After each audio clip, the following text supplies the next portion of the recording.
माईला मी वंदन करतो. गोदा माईला आणि श्री काळाराम श्री त्र्यंबकेश्वर महाराजांना वंदन करतो, नमन करतो. आणि आजच्या या सभेला उपस्थित आपले मंत्री दादा भुसे, मंत्री गुलाबराव पाटील, खासदार सुनीलजी तटकरे, आपले मंत्री नरहरी झिरवळ, आमदार सुहासन्ना कांदे, आमदार हिरामन खोसकर, आमदार किशोर दराडे, आमदार नरेंद्र दराडे, सर्व नगराध्यक्ष आणि हेमंत गोडसे, समीर भुजबळ, निर्मलताई गावित, नितीन भोसले, काशीनाथ मेंगाळ, अमन आंबेडकर, विजयप्पा करंजकर, सर्व मान्यवर बोलू का मी? विलास शिंदे, अजय बोरस्ते, सर्व मान्यवर. खूप मोठी आपली व्यासपीठाने एकदम मजबूत भरलेलं आहे. खरं म्हणजे हे व्यासपीठ आपलं वैभव आहे आणि समोर बसलेली जनता आपलं ऐश्वर्य आहे, ही आपली संपत्ती आहे.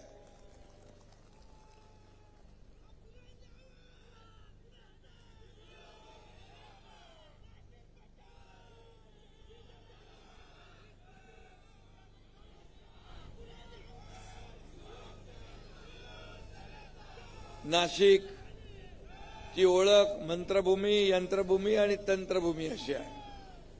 या नाशिक नगरीतल्या माझ्या लाडक्या बहिणींना आणि लाडक्या भावांना मी भेटायला आलोय, विनंती करायला आलोय. लाडक्या बहिणींची संख्या लक्षणीय आहे, लाडके भाऊही आहे. पण ज्या उमेदवारांच्या पाठीशी महिला, ज्या उमेदवारांच्या पाठीशी महिला, त्यांचा मतपेटीत नंबर पहिला, हे गणित आता विधानसभेच्या निवडणुकीपासून दृढ झालेलं आहे. नगर परिषदेमध्ये पण ही परिस्थिती पाहिली. आज हे भगवं वादळ या ठिकाणी आपण पाहतोय महायुतीचं, आणि शिवसेना, राष्ट्रवादी, रिपाई ही आपली महायुती निवडणूक लढवते आहे. राष्ट्रवादी म्हणजे आपले अजितदादा. आणि या सभेला खऱ्या अर्थाने एवढी थंडी असताना लोटलेली गर्दी पाहून विरोधकांच्या पोटात नक्की गोळा आला असेल. आणि ही मी तर सांगेन, ही प्रचाराची सभा आहे, ही तर विजयाची सभा आहे. एवढी मोठी सभा या ठिकाणी आपण घेतली आहे. नाशिककर आणि आपलं सगळ्यांचं जिव्हाळ्याचं नातं आहे, जवळचं नातं आहे. हे श्रीरामाची नगरी आहे, त्यामुळे भगव्यावर जनतेचं प्रेम आहे. शिवसेनेचा धनुष्यबाण आहे, प्रभू रामचंद्राचा धनुष्यबाण, शिवसेनेचा धनुष्यबाण. आणि त्याचबरोबर आपले तटकरे साहेब इथं आहेत, घड्याळ आपल्या सोबत आहे.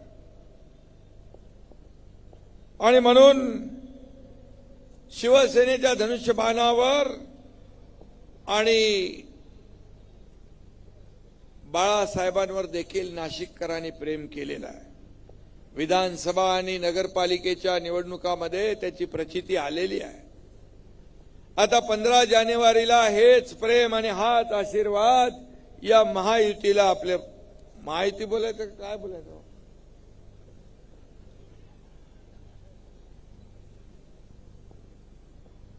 आणि हेच प्रेम आपलं असू द्या, ही विनंती आपल्याला करायला आलोय.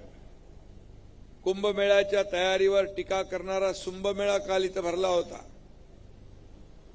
झाला ना, भरला होता.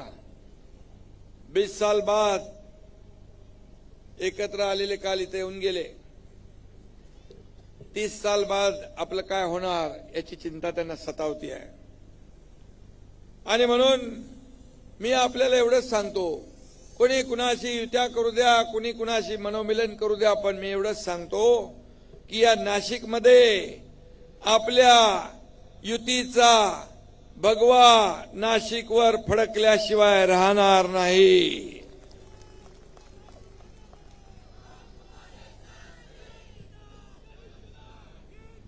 आणि या ठिकाणी काही लोक चिंता करतायत आमचे काही बिनविरोध निवडून आले म्हणून.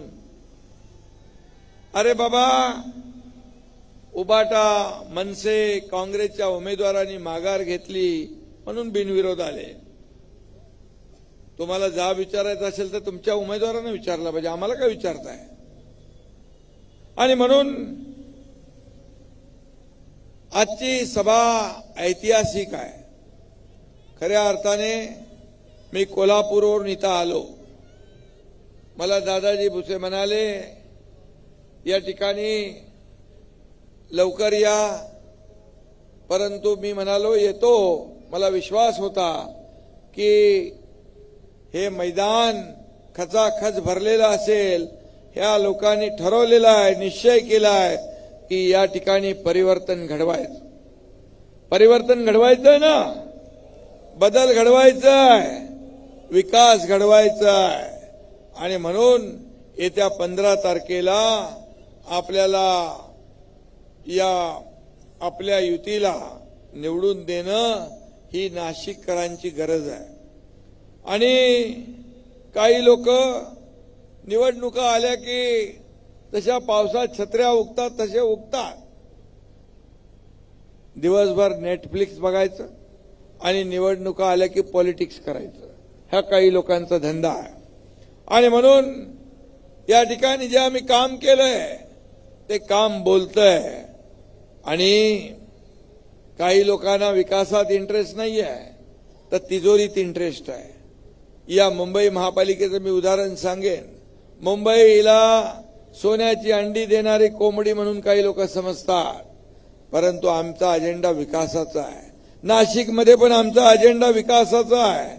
आणि म्हणूनच या ठिकाणी होणारा जो कुंभमेळा आहे त्याच्यावरही काही लोक टीका करून गेले, परंतु कुंभनगरीतली जनता त्यांना वाऱ्याला देखील उभी करणार नाही. आणि म्हणून आपल्याला नाशिकचा विकास करायचा आहे. लाडक्या बहिणींच्या, लाडक्या भावांच्या कल्याणात आपला अजेंडा आपला आहे. आणि म्हणून मी मुख्यमंत्री असताना आम्ही लाडकी बहीण योजना सुरू केली. आपले तटकरे साहेबांची मुलगी आदिती मंत्री होती आणि लाडकी बहीण योजना सुरू केली. लाडकी बहीण योजना सुरू होऊ नये म्हणून अनेक लोकांनी त्याच्यात खोडा घातला. अनेक लोक कोर्टात गेले, परंतु लाडकी बहीण योजना सुरू झाली. आणि माझ्या लाडक्या बहिणींनी खोडा घालणाऱ्यांना चांगला जोडा दाखवला आणि घरी बसवून दिलं. मी आपल्याला सांगतो, कोणी माईकाला आला तरी लाडकी बहीण योजना कधीही बंद होणार नाही. आणि म्हणून आम्ही काम करणारे लोक आहोत, रस्त्यावर उतरून लोकांशी संवाद साधणारे लोक आहोत, लोकांना मदत करणारे लोक आहोत. आणि म्हणूनच या ठिकाणी झालेल्या निवडणुकांमध्ये आपण पाहिलं की शिवसेनेने विधानसभेमध्ये 80 जागा लढवून 60 जागा जिंकल्या. अजितदादांनी देखील 40 का 42 जागा जिंकल्या, 41 जागा जिंकल्या. आणि म्हणून काम करणाऱ्या लोकांच्या मागे जनता उभी राहते, हे चित्र आपण पाहिलेलं आहे. आणि म्हणून या शहराच्या विकासासाठी देखील आपण निधी दिला आहे, अनेक प्रकल्प दिलेत. मला निस्तारण आणि पाणी पुरवठ्याच्या योजनेसाठी या ठिकाणी 570 कोटी रुपयांचे नियोजन केलंय. गेल्या 4 वर्षातल्या विकास कामांसाठी 450 कोटी रुपये दिले 3 वर्षामध्ये. नाशिक शहराचा सर्वसमावेशक विकासासाठी एनएमआरडीची स्थापना केली आपण. आणि एनएमआरडीच्या त्यांच्या हद्दीतील शासकीय जमिनी महसूल विभागाकडून हस्तांतरित करून दिल्या. महानगरपालिका, एनएमआरडीए याचं बळकटीकरण झालं पाहिजे, लोकांना त्याचा फायदा झाला पाहिजे, लोकांना सोयी सुविधा मिळाल्या पाहिजे, यासाठी विशेष लक्ष दिलं. इथल्या विकासासाठी म्युनिसिपल बॉन्ड उभारण्यास देखील नगर विकास विभागाने परवानगी दिली. संस्कृती आणि भक्तीचा संगम असलेल्या सिंहस्थ कुंभमेळ्याच्या नियोजनासाठी देखील आपण पुढाकार घेतलाय. हजारो कोटींची विक्रमी कामं या भागात होतील. नाशिक त्र्यंबकेश्वर कुंभमेळा प्राधिकरणाची स्थापना केली. नाशिक हे जगाच्या नकाशावर एक महत्वाचं शहर होईल आणि म्हणून नाशिक शहराचा सर्वांगीण विकास झाला पाहिजे यासाठी आपला प्रयत्न आहे. आणि म्हणून नाशिक शहराचा पूर्णपणे मेकओव्हर झाल्याशिवाय राहणार नाही. आणि मी आपल्याला एवढंच सांगतो, हे कुणा एकाचं क्रेडिट नाही, हे सर्वांचं आहे. आणि म्हणून कुंभमेळ्यामध्ये देशभरातून लोक येतील आणि कुंभमेळा देखील या ठिकाणी ऐतिहासिक होईल, यशस्वी होईल यासाठी देखील आपण सगळेजण प्रयत्न करणार आहोत. आणि म्हणून आज आपण भाविकांना, साधू महंतांना सर्व सुविधा उपलब्ध करून देतोय. कुंभमेळ्यासाठी नवीन रस्ते, रिंग रोड, घाट, आरोग्य, परिवहन सुविधा निर्माण करण्यात येत आहे. आणि यासाठी देखील आपण शासनाच्या माध्यमातून या ठिकाणी विकास निधी देतोय. कुंभमेळा म्हणजे श्रद्धा आणि आस्थेचं प्रतीक आहे. हा कुंभमेळा पर्यावरणाचा विचार करूनच साजरा होईल. सर्व नाशिककरांच्या मनातली इच्छा म्हणजे तपोवन वाचवा, तपोवन वाचलं पाहिजे. हा जो काय तुमचा विश्वास आहे, तुमचा जी काय भूमिका आहे आणि म्हणून भावना आहे, पर्यावरणाचा समतोल राखूनच या ठिकाणी कुंभमेळा पार पडेल. आणि या ठिकाणी आपल्याला मी एवढंच सांगेन, नाशिक आणि गोदावरी हे एक अतूट नातं आहे. आज फार मोठ्या प्रमाणात गोदावरी नदीच्या प्रदूषणाची समस्या आहे. महापालिकेवर आपल्या युतीचा भगवा फडकवा आणि गोदामाईला प्रदूषण मुक्त करू अशा प्रकारचा देखील शब्द या ठिकाणी एकनाथ शिंदे द्यायला आलेला आहे. तसे पर्यटक आणि पर्यटन केंद्रस्थानी ठेवून गोदावरी नदीच्या परिसरात पर्यटन वाढीसाठी देखील प्रयत्न केला जाईल. नाशिकच्या पर्यटनाला नवं वैभव आपल्याला मिळवून द्यायचं आहे. आणि म्हणून नाशिक शहर परिसरामध्ये धार्मिक दृष्ट्या महत्वाची अनेक ठिकाणं आहेत. या धार्मिक आणि पर्यटन स्थळांचा विकास देखील या ठिकाणी आपण करू. यातून मोठ्या प्रमाणामध्ये स्थानिक तरुणांना रोजगार मिळेल, त्यांच्या हाताला काम मिळेल. आणि म्हणूनच या ठिकाणी अनेक कामं आहेत.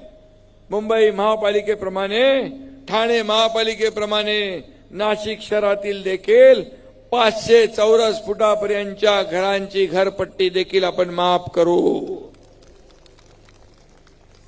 नाशिक शहरातील इमारतींचा पुनर्विकास प्रकल्प राबवताना ठाणे शहरात दिल्या जाणाऱ्या 50% इन्सेंटिव्ह FSI ची तरतूद नाशिक शहरासाठी देखील लागू करू.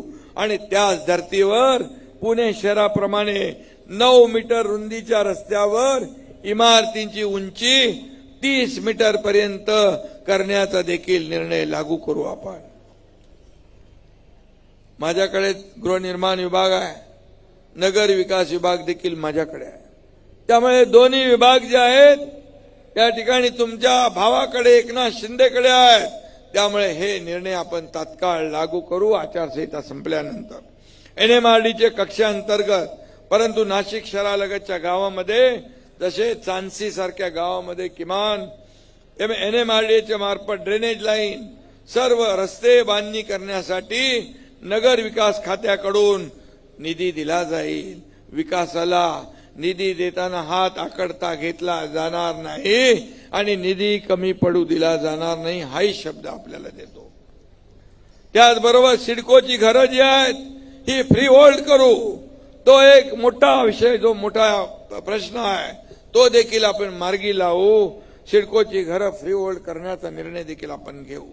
गोदावरी नदीलगतच्या पूर रेषेचं पुनर्सर्वेक्षण करून विस्थापित झालेल्या होणाऱ्या नागरिकांना देखील या ठिकाणी दिलासा देण्याचं काम या ठिकाणी आपण करू. शेवटी जनता आपली आहे, लोक आपली आहेत आणि म्हणून आपण त्यांना मदत करणं हे आपलं कर्तव्य आहे. त्याचबरोबर पुन्हा एकदा सांगतो की 2027 मध्ये नाशिक त्र्यंबकेश्वर मध्ये होणाऱ्या कुंभमेळ्याचं सूक्ष्म नियोजन करून सर्व सोयी सुविधा देऊन भव्य दिव्य असा कुंभमेळा झाला पाहिजे, यासाठी आपला प्रयत्न असणार आहे. आणि म्हणून मी आता जास्त काय बोलत नाही, वेळही झालेला आहे. परंतु आपल्याला मी एवढंच सांगतो, सिडकोतल्या 25,000पेक्षा जास्ती कुटुंबांना त्याचा फायदा होईल. आज तुमच्या मालकीची घरं होतील. छत्रपती संभाजीराजे क्रीडा संकुल विकसित करण्याचं काम निधी अभावी प्रलंबित आहे. या कामाला देखील निधी देण्याचं काम आपण करू.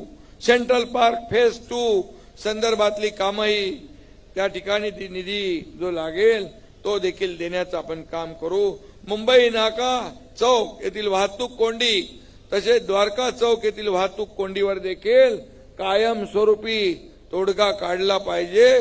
तोही आपल्याला निर्णय घ्यावा लागेल. MIDC कडून देखील लवकर प्रकल्प हाती घेण्यात येईल, जो नाशिक शहर परिसरात उद्योगांसाठी अधिकची जमीन उपलब्ध करण्याची मागणी होत आहे. ही देखील नाशिककरांची मोठी गरज आहे. त्याबाबत देखील उद्योग मंत्र्यांशी उदय सामंत यांच्याशी बोलून त्यावर देखील तात्काळ निर्णय घेतला जाईल. नाशिकमध्ये औद्योगिक चळवळीला चालना मिळेल, रोजगार मिळेल. आणि म्हणून मी आपल्याला एवढंच सांगतो, नाशिकला एक साहित्य संस्कृतीचा समृद्ध वारसा लाभलाय. शहरातील वाचनालयांना अधिक समृद्ध केलं. काय वाचनालय काहीतरी बंद आहेत, हा दादाजी बंद आहेत ना, आणि ती धुळकात पडलेली आहे. आणि म्हणून ती देखील आपण सुरू करण्याचा निर्णय घेऊ, हे देखील या ठिकाणी मी सांगू इच्छितो. आणि म्हणून अनेक विषय आहेत.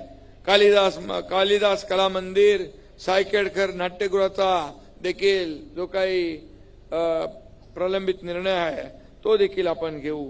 शहरातील सिटी लिंक बस सेवा प्रभावी करण्यावर देखील आपला भर राहील. नाशिक महापालिकेच्या प्रत्येक विभागात MPSC UPSC स्पर्धा परीक्षा मार्गदर्शन केंद्र आणि स्टडी सेंटरचा देखील मागणी आहे, ती देखील आपल्याला करता येईल. बाळासाहेब ठाकरे आपला दवाखाना इकडे आहे का? बाळासाहेब ठाकरे आपला दवाखान्यांची संख्या वाढवण्याची देखील मागणी आलेली आहे, ती देखील मागणी पूर्ण केली जाईल. शेवटी आरोग्य सेवा आपल्याला महत्वाची आहे.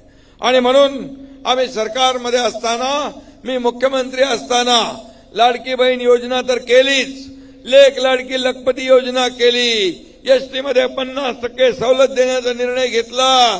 त्याचबरोबर मुलींचं उच्च शिक्षण मोफत केलं, हा देखील आपण निर्णय घेतला. का पहिले 50% आपण फी भरत होतो. एका मुलीने आत्महत्या केली, फी भरता येत नाही, वडील आत्महत्या करतील म्हणून मुलीने आत्महत्या केली.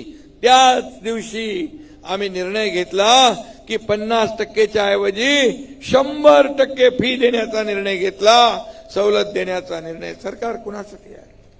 सरकार सर्वसामान्य लोकांच्या मदतीसाठी आहे, सर्वसामान्यांना न्याय देण्यासाठी आहे.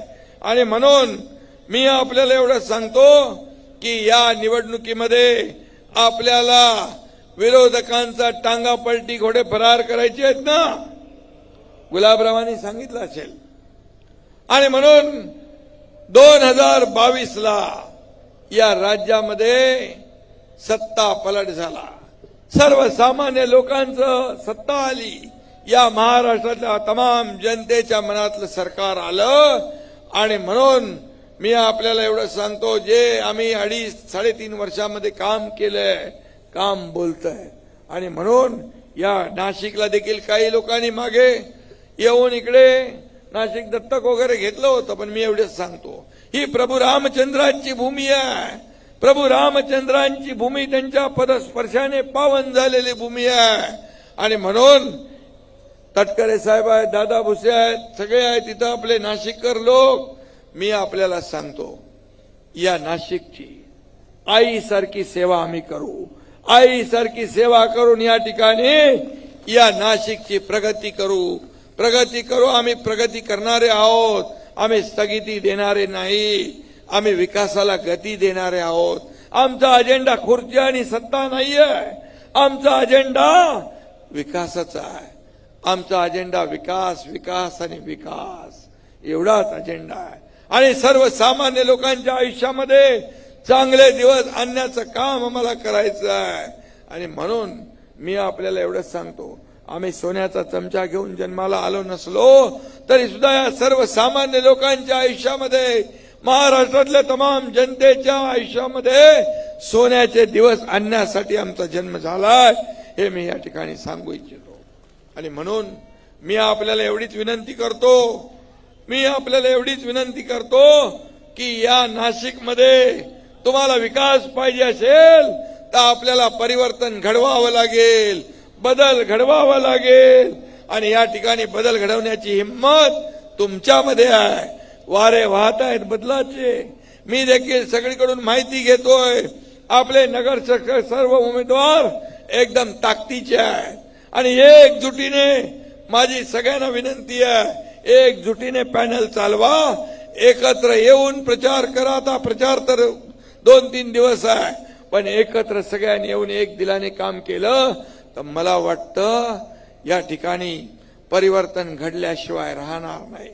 आणि म्हणून या विकासाच्या प्रवाहामध्ये या सगळ्यांना घेऊन या आणि येत्या 15 तारखेला आपण सगळ्यांनी मिळून या नाशिक महापालिकेवर विकासाचा झेंडा फडकवा. या महापालिकेवर महायुतीचा भगवा डौलाने फडकवण्याची विनंती आपल्याला करतो. आणि म्हणून मी हेही सांगतो, प्रभू रामचंद्राचं नाशिक आहे आणि प्रभू रामचंद्राचं निशान काय? धनुष्यबाण. आणि प्रभू रामचंद्राचं निशान धनुष्यबाण आहे. आणि लोक म्हणतात ना, जो राम का नहीं वो काम का नहीं. आणि म्हणून मी या निवडणुकीमध्ये एवढंच सांगेन की आमची युती आहे. ही युती आम्ही एकत्र आलोय विकासासाठी.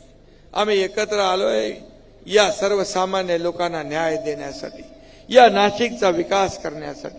गेल्या अनेक वर्ष ज्यांची सत्ता या नाशिकमध्ये होती त्यांनी काय केलं हेही आपण पाहिलंय. आणि म्हणून या वेळेस आम्ही जी युती केली आहे ही युती सत्तेसाठी, स्वार्थासाठी नाही, त्या नाशिकच्या कल्याणासाठी, नाशिकच्या विकासासाठी. आणि म्हणून आज संकल्प करा, निर्धार करा या नाशिकच्या प्रगतीचा, या नाशिकच्या समृद्धीचा. आणि निर्धार करा विरोधकांना चारी मुंड्या चित करण्याचा. आणि निर्धार करा विकासाचा भगवा झेंडा फडकवण्याचा. जय हिंद, जय महाराष्ट्र. जोरात टाळ्या झाल्या पाहिजेत. आता इथे